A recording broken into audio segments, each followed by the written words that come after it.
There is no specific Abrahamic relic that has been preserved through Jewish generations, similar to the Kaaba, the Black Stone, Hajar al-Aswad, and the Station of Abraham, Maqam Ibrahim, in Islam.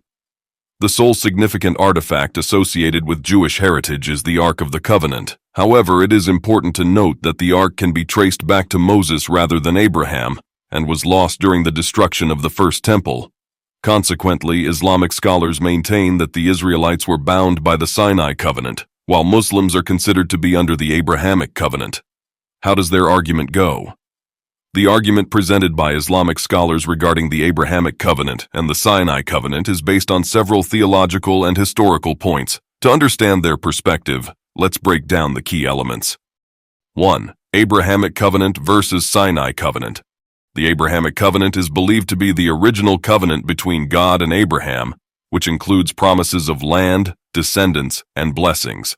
The Sinai Covenant, also known as the Mosaic Covenant, was established between God and the Israelites through Moses at Mount Sinai. 2. Islamic view on continuity. Islamic scholars argue that Muslims are the true inheritors of the Abrahamic Covenant, which they consider to be universal and eternal. They contend that the Sinai Covenant was specific to the Israelites and was temporary or conditional. 3. Lack of physical relics. The absence of a specific Abrahamic relic in Jewish tradition, comparable to the Kaaba, the Black Stone, or the Station of Abraham in Islam, is seen by some Islamic scholars as significant. They argue that this absence might indicate a break in the direct line of Abrahamic heritage. 4. The Ark of the Covenant. While the Ark of the Covenant is a significant artifact in Jewish history, it is associated with Moses rather than Abraham.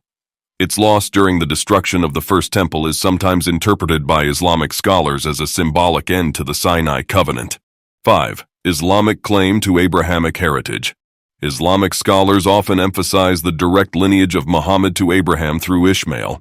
They argue that Islam represents a restoration of the original Abrahamic monotheism, unencumbered by later additions or alterations. 6. Universality versus particularity. The Islamic view often presents the Abrahamic Covenant as universal, meant for all of humanity. In contrast, they view the Sinai Covenant as particular to the Israelites and not binding on all people. 7. Supersessionism. Some Islamic interpretations incorporate a form of supersessionism, suggesting that Islam supersedes earlier revelations and covenants. It's important to note that this argument represents a specific Islamic perspective and is not universally accepted outside of Islamic scholarship. Jewish and Christian traditions have their own interpretations of these covenants and their ongoing relevance. The topic of covenants and their applicability is a complex theological issue with various interpretations across different faith traditions.